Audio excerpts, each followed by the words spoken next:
I definitely want to wear a hat for this video. With a sunflower hat, does that match my shirt? Maybe if I do it backwards. Oh, that just makes me, now I look like a thumb. If you were expecting a professional video, you're not getting it. Yeah, that works.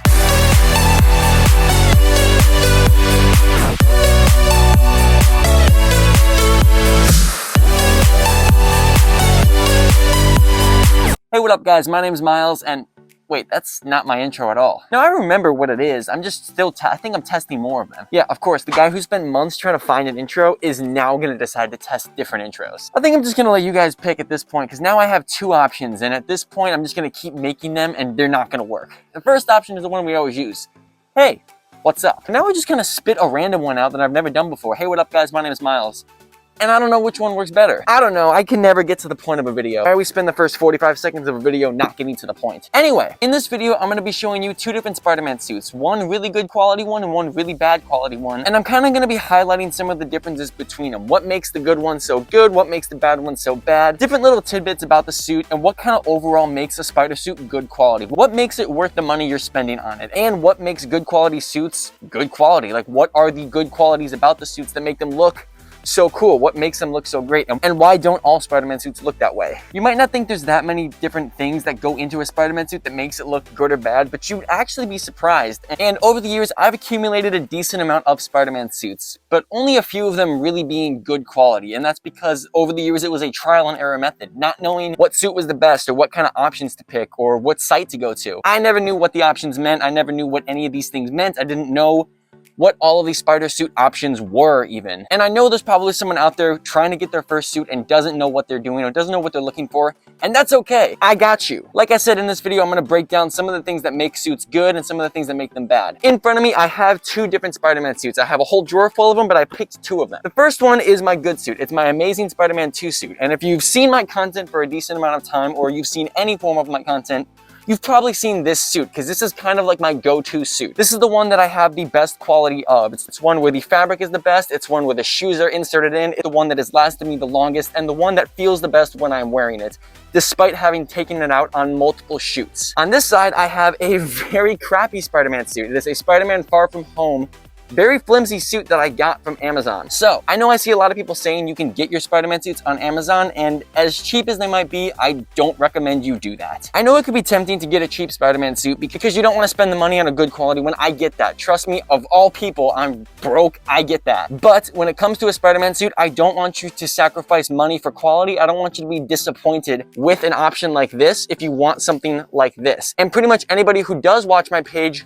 wants something like this and want to know where to get it, how to get it, and what makes it so good. So that's what we'll be talking about today. Before I get too into it, I'm just going to answer the question now. I'll probably bring it up later, but I'm going to answer where I get my suits from now because I know there's going to be somebody who already typed that comment. I get my suits from Print Costume. I'm going to leave a link down below for you to go get your own suit for the site that I go to. I got this suit from Print Costume and every suit that I've worn, both of my Miles suits, this suit and my Spider-Punk suit, not the vest, the actual suit, I got from Print Costume. I have them print all of my suits. They're a very good company for my suit printing process. Now, with that incredibly long and ridiculous intro out of the way, if you're new to the channel, please feel free to like and subscribe. I'd really appreciate that, but I hate saying that because it always makes somebody roll their eyes. I hate doing things that YouTubers have to do. I just want to share content. Let's get into it.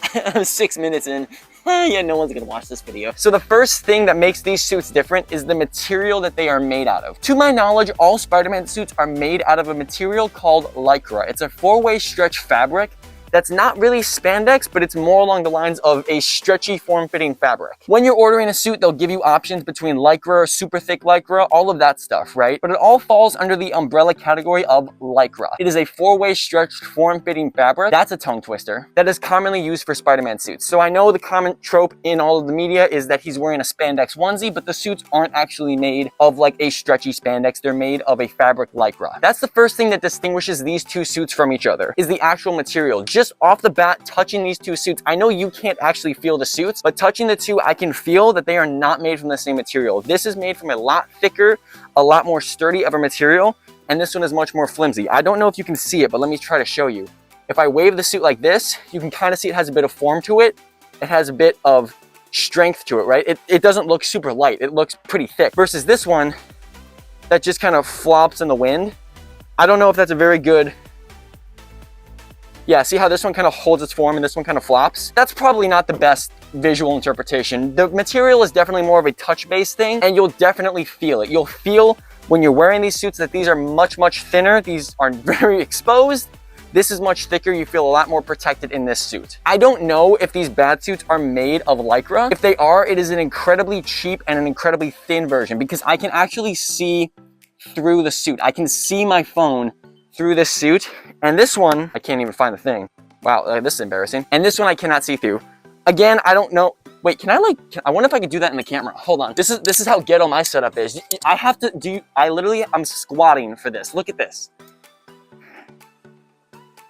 If you were expecting a professional video, you're not getting it. I wonder if I could show you. So this is the good quality suit. I'm gonna put it up to the camera, one layer. I'm gonna put it up to the camera. What side is the camera on? Here, I'm gonna put it up to the camera. Can't see at it, right? This is gonna be really embarrassing if this doesn't work. I'm gonna put this one up to the camera. Can you kind of see that? You can kind of see a little bit through. See how the picture behind it? Focus on this part where those lightsabers are. See, you can kind of see through it just a touch. Like that, right? And I'm not even holding it super tight. A lot of these examples are gonna be very difficult for me to explain on camera with you not being able to touch the suit, but I hope you can trust my judgment on it. Again, this is the most ghetto setup ever, man. Also, I feel like I'm conditioned no matter what I do to always land in a Spider-Man pose. Anyway, the main point that I'm trying to get across here, even though my camera quality is not the best to pick it up and I don't have the best professional lighting, the point that I'm trying to get across here is this suit is made of a much more professional and thicker quality in terms of fabric.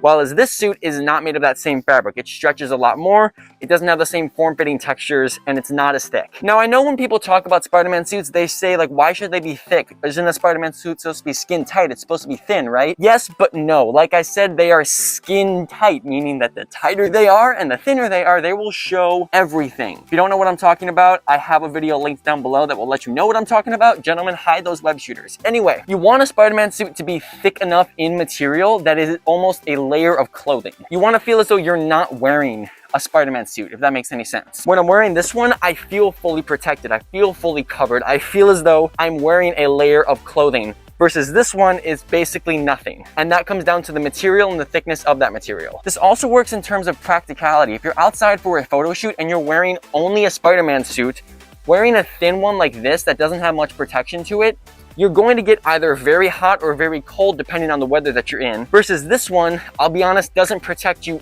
all that much, but it does do a little bit better job of protecting you and actually like compressing the heat in your body if it's cold or letting you breathe if it's not. That's of course if you combine it with compression wear and all that stuff. The next difference between these two suits is the form-fitting nature of it. So, it might not be something that's on the top of your mind or something that you actually think of, but it's something that once you put the Spider-Man suit on, you realize what they're good at and what they're not good at. I'm always talking about something called the frog arm effect. And the frog arm effect is when you stick your arm out, if the suit does something like this.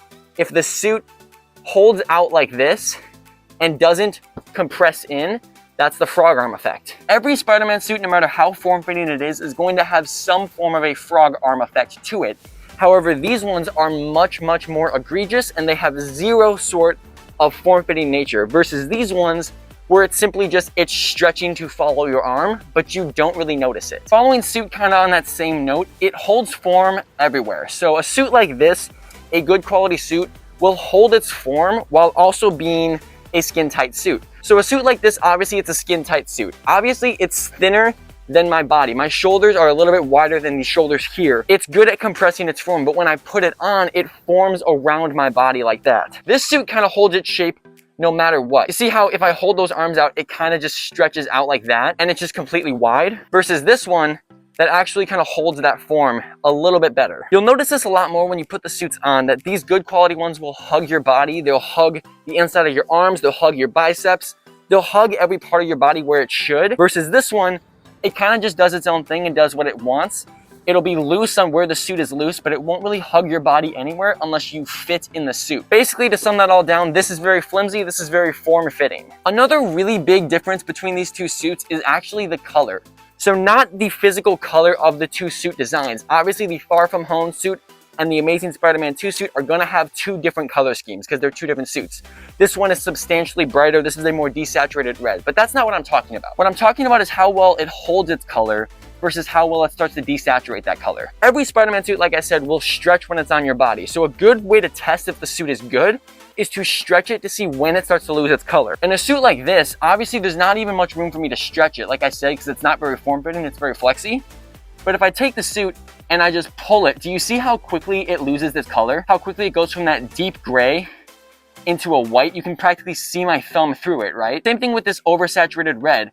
If I stretch it, it loses a bit of that color, and you can see how my thumb is practically white. Now, if you press hard enough, you're going to get that result out of any suit. I'm not gonna try to lie and say that this suit is immune to that, but it is much, much better at hiding it. If I try to stretch it, it holds that color a little bit better, especially when I push my thumb through. It starts to lighten up a little bit, but you can see how it's holding it a little better. And then at this deeper blue, if I stretch it, it doesn't nearly lose as much color. And then if I push my thumb through, you're gonna see a bit of discoloration, of course, right? But the point that I'm getting at is you have to stretch a lot harder and a lot farther to start to decolorize this suit versus this one where there's practically no effort put in and you're already taking the color out of it. So why is this important? It's important because obviously, like I said, these suits are meant to stretch and form fit onto your body. They're going to look smaller, and then you put them on your body and they're going to hug your body. When they do that, they're going to stretch a little bit. They're going to expand around your body. If you work your shoulders, your biceps, your triceps, they're going to expand and form around those. If you work your legs, they're going to expand around those legs. A suit like this, if you are expanding through it, it is not going to hold that color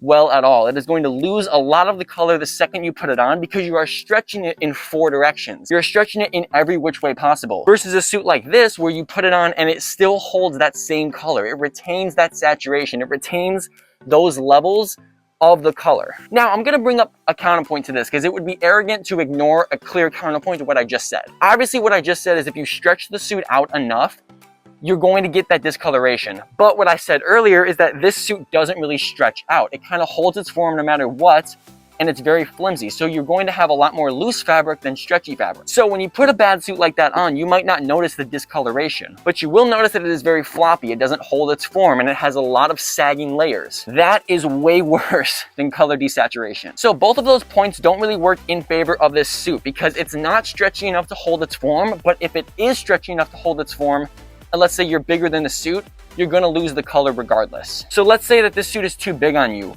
The main problem is gonna be that it doesn't hug your body and it's not form-fitting. But let's say it's too small on you. The main problem is gonna be that it stretches and loses its color. So it's kind of a double-edged sword in that fact that both of those problems result from this suit. This one, however, does not suffer from either of those problems as long as you actually fit into the suit. And I'll get right into that in 1 second. Now, one point that I actually will give the bad suits is in terms of detail. While these suits are really bad at actually holding quality and holding color, they're actually pretty good at holding print detail. You'll notice that the print detail on here, all those webbing, that nice spider symbol, even on the gray, you'll see some nice carbon fiber texture. It's still nice enough to hold print. It's still nice enough to hold a texture. Similar to this, how this has the underlaying hex pattern, it has the airbrushed obliques, the airbrushed abs on there. So if you were just looking at it right off rip and you were looking at the print file of this suit, you wouldn't see much problems with it. So that's one point I will actually give to these bad quality suits is that the detail is still there. However, I'm going to immediately retract that point because the detail of the suit has nothing to do with the fabric of the suit or the printer of the suit. It has everything to do with the print file designer. So whoever designed the print file for the suits gets the point on that aspect. They get the point that their file was a good design. The only place that this suit messes up is when it was printed, how it was printed, and what it was printed on. So a point for the design, but it gets taken right back because of the quality of the suit. But I'm not going to be so close-minded as to ignore the fact that it does have good detail on it. So I'm going to give it that. So we've already talked about all of those big things. We've talked about the material, the thickness, the stretchy nature, how it form fits, color desaturation, all of those things that let you know what a good suit is and what a bad suit is. But let's talk about a big one that people don't actually consider too often, and one that I had no clue even existed the first time I bought a Spider-Man suit. And it's down to the options and variations of the suit. If you've seen this one video that I posted of how to order your first Spider-Man suit, if you haven't seen it, check it out. It's your ultimate guide into ordering your first suit. But I go over every single option that is listed by these print sites when you're ordering a suit. And there are a lot of options. You have the zipper design options, you have forearm zippers, you have crotch zippers, you have ankle zippers, you have fabric type, you have lens style, you have all of these things that give you almost full customization of your suit. When ordering one like this, the only options you have are the size, and the sizings aren't custom. They're preset sizes from extra small to extra large. Now, right off the bat, you might be thinking, well, what's the problem with that? When I order clothes, I order from extra small to extra large. That's how I order clothes. You're right, that's how you order clothes. But this isn't an item of clothing. This is an entire suit. If I'm ordering this shirt, I order it in a size that I know I will fit into that one particular shirt, that one particular measurement of my shirt. I know I'm gonna fit into, let's say, a medium or a large. My hoodies, I'll get in a large, you know? For your pants, you have a certain numbered category, right? That you fit into, that you know you fit. But for a full body suit, there's not just one number that you're going to fit into. There's not just one category of small, medium, or large that you're going to fit into, because it is a whole suit that is wrapping around your entire body. You're going to have to do every individual measurement. That is where the good quality suit skyrockets past the bad quality suit. And in every sense, the good quality suit will win because it has custom sizing, it has custom variation. So what are the variations? What are those custom sizing? Well, like I said, if you want to check out a full in-depth detail, check out that video. I go into detail on all of them, but I'll break them down real quick. The biggest thing is custom sizing and custom tailoring. It asks you for custom measurements on every part of your body. Your shoulder width, your chest width, your hip width, your thighs, all of that, your arm length, your actual height, all of that stuff. It asks you for all of these print file sizings so that they can properly dimension and size your suit to perfectly fit you. Something like this will have an option of like small, medium, large, extra large. And then when you check the sizing chart, it'll give you a generic sizing chart of if you're this age to this age, order this suit. Or if you're this weight to this weight, order this suit. Or if you're this height, order this suit. That will only really work if you exactly fit every single one of those measurements. And even if you do, you're only winning on one of these categories. You're not gonna win on the suit material, the decoloration, the frog arms. You're not gonna win on all of those. You're just going to have a suit that fits you. A suit like this, you have full control over everything. You have full control over the way that it wraps around your back because you have two different zipper options. If you want the vertical zipper because the suit's a little small, get that. If you want the U-shaped zipper to pull it down off of your shoulders, you could do that. Removable gloves, you can do that, and you can have your arms free. If you want arm zippers instead of having attached gloves, you could do that. Like I said, there are a list of design options that you can choose for this suit to best fit your preference for your Spider-Man suit. This, you're kind of just stuck. You're stuck with whatever it gives you. Vertical zipper, you're stuck with the attached gloves, you're stuck with a thin fabric, you're stuck with all of these options, and you don't have any sort of variation or customization. Now, the reason, again, that is important is because this is a skin-tight suit. It's not something like a piece of armor that you can kind of bulk up or slim down. This is a skin-tight suit. You can't really wear anything under the suit too thick, otherwise people will notice. You can't walk around with a hoodie under the suit and because people will see that. And you can't really walk around with things over your suit unless you're doing a certain design that calls for that, like a couple of Miles's designs. When you're wearing a form-fitting skin-tight suit, you have to make sure all of the measurements are exactly the way that they should be. Whew. My knees hurt from sitting on them too long. Okay, so my mic cut out when I was filming that last night, and when I was editing it, I just figured that out. Like, my mic does this stupid thing when it's plugged in, that if the mic actually dies, it just stops recording audio. Like, it doesn't disengage the mic at all or warn me, it just stops completely. Luckily, I only had like 4 minutes left in that video, so I can kind of remember what I said. Ah, shit. Ow! Something fell on my foot. Anyway, what I was leaving off saying is that when you get a suit, you have to make sure the measurements are correct. And a pro tip that I give people all the time is that take your measurements exactly as they are and write them down, and then give them about 1/4 of an inch of wiggle room when you actually type it in. So let's say if you measure your chest and it says 24 inches around, put 24 and 1/4 inch, right? They're normally pretty good about giving you that wiggle room, but I've noticed that if you give them that extra 1/4, when you get your suit, it will fit much better. But of course, if you want the suit to be a little bit tighter, like my Across the Spider-Verse Miles suit, I ordered to be a bit tighter because of the color scheme. Versus my Amazing Spider-Man 2 suit, which I knew was going to be a bit thicker of a suit, so I ordered it to have a little bit of extra kind of give to it. The reason I say to give this extra 1/4 to 1/2 an inch of wiggle room is because you don't want to order a suit thinking it'll be the perfect size only for it to be too small. You would rather it have a little extra wiggle room than have it be too tight. And the reason for that is because we talked about earlier, it's very form-fitting, it's very good at holding its shape and holding its form. So if there's a little extra room, oftentimes it will hug your body versus it droop down, you know?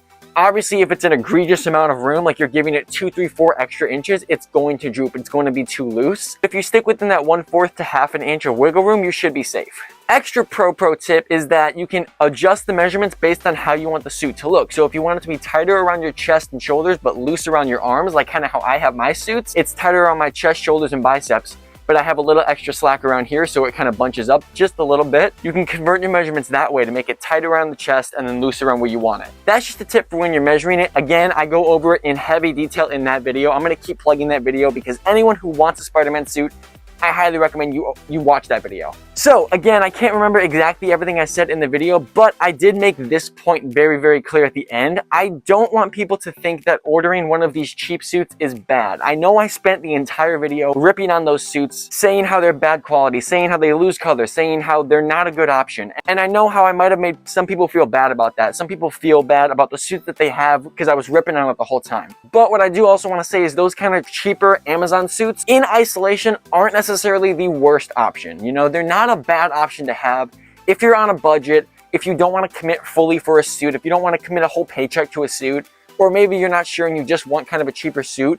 Absolutely, by all means, go ahead, feel free to get those cheaper suits from Party City, from Amazon, from Spirit Halloween, from Target, wherever you want to get the suit from. Don't feel bad if the suit does fit into that category. Not everyone is going to have a bunch of money to drop on a Spider-Man suit. I totally get that. I started off with one of those cheaper suits. I actually own more cheaper suits than I do good suits because I'm broke. Probably not a good idea I keep saying that. Anyway, the point I'm getting across is that I know I spent the whole video ripping on those bad suits, but they're really not that bad. I'm simply coming from the perspective of somebody who's using the suits for a professional purpose, for a professional photo shoot, professional cosplay shots, or trying to get a more traditional screen accurate Spider-Man suit look. That's the perspective that I'm coming from, trying to guide people into upgrading their cosplays or trying to help people get the Spider suits that they want when they see images of cosplayers online. But there's also nothing wrong with ordering those cheaper suits if it's just something you want, or maybe you don't have the money for a good suit. There's absolutely nothing wrong with that. Like I said, I own those suits and I have more of them than I do good suits, and I wore them for a certain amount of time before I found my way into the good suits and then finally made the commitment to buy one. So again, I'm just reiterating the point because I don't want anybody to feel bad if all you have are those suits. They're not a bad option, and they're definitely not a bad option to start with. Anyway, I hope I was able to clear up some sort of questions or concerns you might have about Spider-Man suits, whether the differences between the cheaper ones and the more expensive ones. Maybe I was able to give you some clarity before you bought your suit. Maybe I was able to help point out some flaws in your older suits, or maybe I was able to provide some sort of insight that you found beneficial. If not, that's rough, I apologize. Anyway, we are insanely close to 20,000 subscribers. Thank you so much for that. Please feel free to subscribe and turn on notifications to join the notification squad, and feel free to leave a like on the video. You don't have to, but it's cool if you do. When we hit 20K, obviously I'm going to be doing a giveaway. I'll be giving away some prints of artwork, as well as a special surprise about all of the artwork on my Etsy. If you want to check all that stuff out, feel free. Links are all down below. Anyway, again, y'all are the best. Peace and love, do good things, and I'll see you guys in the next one. Peace. Yeah, Spider-Man!